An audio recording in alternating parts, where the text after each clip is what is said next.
Ang lupit talaga ng puzzle na ito mga bossing. Panoorin nyo kung bakit ko nasabi. Okay, dito yan sa laban ng 116. Yan. Nagreal. Dito. Tapos, pakain. Dito siya.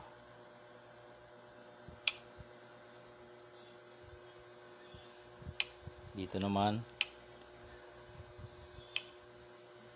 Dito lang. Tumira dito.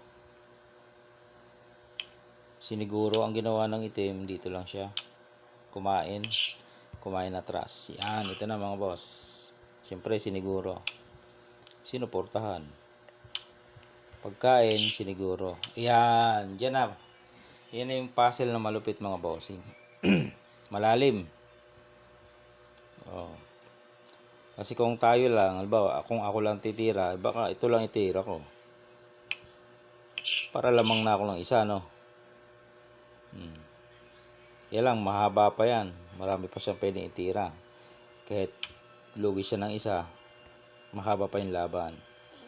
Okay, pero sa puntong ito, pagkakataong ito mga bossing, pag siguro niyang yan, ano na pala yan? Talagang, kumbaga sa ano wala nang pag-asa. Bakit kanyo? Kasi ito, napakalalim ng tinira. Ito lang pinabayaan. Kumain ng libre. Okay? Patas na. Pagpakain ulit, libre na naman. Tapos ng pakain ulit, libre. Ayun, bumawi ng 2 kain ng puti. Pagkain dito ng itim, ayan. Paano pa mananalo ang puti? Panalo pa. Ganito ang ginawa mga boss. Pinadama. Pinadama uli. 2 dama. Ito na yun. Papakain. Pagkain ng dama, abante naman ang kain ng white. Kakain ng itim. Ayun, dama siya dun. Eskwalado.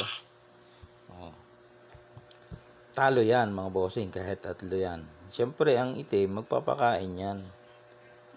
Hindi siya dito magpapakain kasi hindi na siya makakalusot Yan harang.